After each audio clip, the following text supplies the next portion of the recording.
Welcome to the LowCarbUSA podcast, where we seek to inspire you to help us build this community. I'm Doug Reynolds. And this is Pam Devine. Okay, so I have Dr. Gary Fettke back with me again. About a year ago or so, we did a talk on YouTube, which was all about your persecution. Well, we talked a bit about your recovery and going into putting your brain tumor into remission through learning about the low carbohydrate diet. And then we talked about your persecution because you were trying to take it to your patients and you were reported by a registered dietitian 3 times, exactly. So I kind of want to move on from that. And you were asked a question quite recently that I was very moved by your response. So I'm kind of going to put that question to you again now, and that is where you go from here, and where do you see your work taking you, especially in this low carb arena? I'm trying to remember if the last time we caught up I'd actually been cleared of all my charges or not. No, you had not. No, okay. Well, so that's kind of like, now you've been cleared, where do we go from here? I was reported for giving inappropriate medical advice or nutritional advice, which was to reduce sugar and junk food for my patients in hospital. I mean, it sounds crazy, but that's what it came down to. Mm-hmm. And ultimately, the medical board found that it was inappropriate and I was unqualified to actually give advice on reducing sugar to patients. And that was it was a disaster for us, but it became a public or a social media debacle. And with another couple of years of asking for that to be rescinded, asking it to be reviewed, it was finally reviewed. And then when it was reviewed, it was thrown out in 2 weeks. And then they said, look, we're sorry. They haven't really said sorry for taking 5 years out of our lives and their family and all the work. So I had never stopped practicing medicine and surgery, so that's continued on. What's interesting is that my referral base has come back because for a long time people said, well, it couldn't have just been about the sugar. It must have been something else, but it was just about the sugar. So I'm back. I never stopped practicing, but no, I'm back and workload's increased once again. In the process of all of that is Belinda's work on finding out who was behind it and why it was behind it. It was never about the sugar. It was never about the science. It was always about the vested interests. And who has been wanting to silence this message of low carb, healthy, fat living, eating real food? Because the science is incontrovertible. It is, let's talk about the Krebs cycle. You can put carbohydrate, protein and logs, and carbohydrate, protein and fat into the mitochondria. The mitochondria turn that into acetyl-CoA and into ATP, and that's life. That's the energy of life. It can't be anything more or less than that. So, as Belinda's always said, it can't be about the science. What else is going on? And her work's really shown as to who has been guiding and who's been changing and manipulating the dietary guidelines of the world, not just of the US, but of Australia, New Zealand, the Western world, who's been influencing the World Health Organization, United Nations, and food policy. And then agricultural practices. It is, hugely dependent on what the official advice is. And as it's turned out, it's not been about the science, it's been about vested interest and particularly ideology. We have uncovered that the role of, in particular, the Seventh-day Adventist Church has been there right at the beginning of the food guidelines of the world. Leonard Cooper, who started the American Dietetics Association in 1917, was working for John Harvey Kellogg at the time. She was a protege.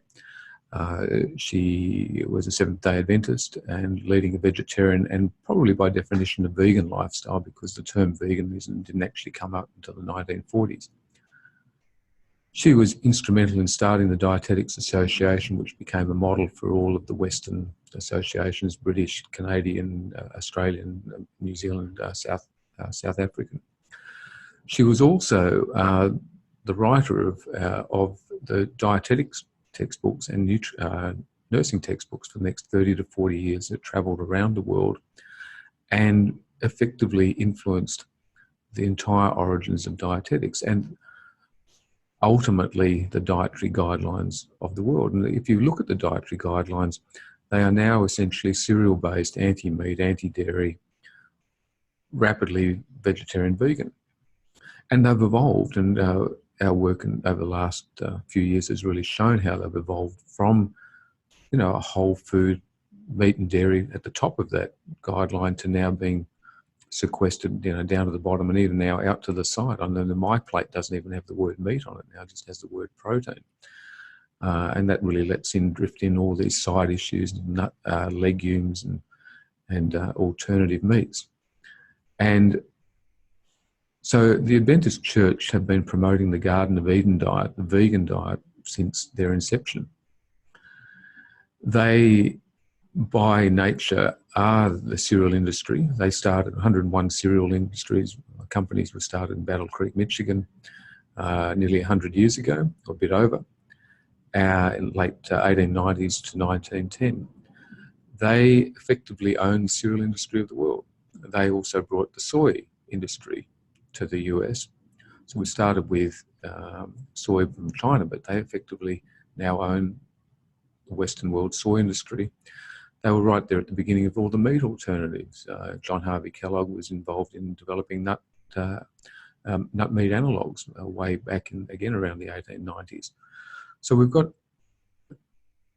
a religious group, small in number but very high in influence. They're the second biggest educator in the world, who effectively own or are involved in the soy industry, the cereal industry, the alternative meat industry, who have been writing the food guidelines for 100 years and have, through their activity, their right arm of the church is the medical evangelism, have involved themselves at the highest levels of food policy, and that involves people on the food guidelines of the current review board in the United States, Joan Sabat, who is on that board, hasn't really declared his conflict of interest, which is his ideological one, and that he's a vegan. So he last year acknowledged in an article that he was a lead author in a journal called Religion, everything that I've pretty well just said, that the Seventh-day Adventist Church has had its agenda to control and guide the nutrition guidelines for the world. And it may seem extreme, but that's been their agenda for 100 years. That's their purpose, to actually make people healthier by promoting the Garden of Vegan diet, which was originally just nuts, seeds and fruits. But as far as I understand it, they don't even deny it, right? It's not like they're trying to do this surreptitiously. They'll openly admit that that's their mandate. This whole issue has been hidden in plain sight all the way through. Everything that Belinda's uncovered has been freely available. It's there. If you look back on the internet, it's there. It's all actually been acknowledged, and they're proud of it. And that's fine. We don't have any problems with a group of people to have an ideology and live by that. What our issue is that ideology, which is based on belief, not on science, not on biochemistry, is being forced upon us with our dietary guidelines. And that means the dietary guidelines are being fed to our children in the schools. It's been fed to our loved ones in hospitals and nursing homes. It's fed to the prison inmates and our defence forces. This is a massive amount of the community which is having a diet forced on them. It's having a diet forced on them which is based on ideology and not science. And that's our concern. Our second concern is that diet's not only being forced upon us by the dietary guidelines, is that the Adventist Church, by their arm of lifestyle medicine, has been involved now with the concept of exercise as medicine, based on food industry sponsorship, to become the medical curriculums for medical schools. So we've actually got two arms that have come together now, which are now influencing not only our dietary guidelines, but our educational system. And that's a big concern, because that's having too much of an influence on where it's all heading.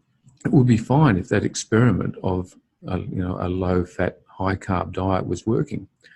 But it's not. We're getting fatter and sicker. And then my recent talk, I again look at what we've done over the last 45 years, and we've got good US data, we've got some good world data.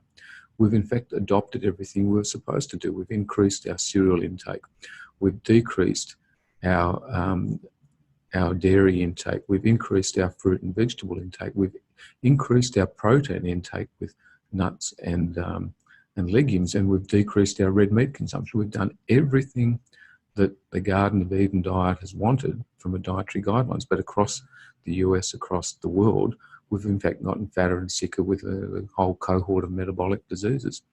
It has been a total disaster. That experiment has now failed, and we've got to move on. But the trouble is, the pressures upon the next dietary guidelines review, the pressures upon medical schools and medical curriculums is now, we need to keep doubling down. We need to keep traveling further down this path.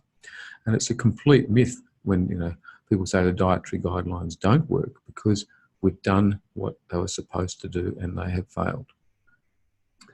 Well, that's really amazing. But so I'm going to say thank you for being with us. And then I'm going to say that I think we probably have to do some more, because I think you stole Belinda's thunder.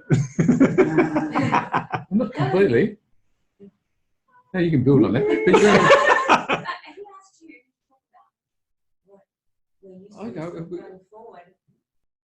You've been listening to an episode of the LowCarbUSA podcast. You can support us on Patreon at patreon.com/LowCarbUSA.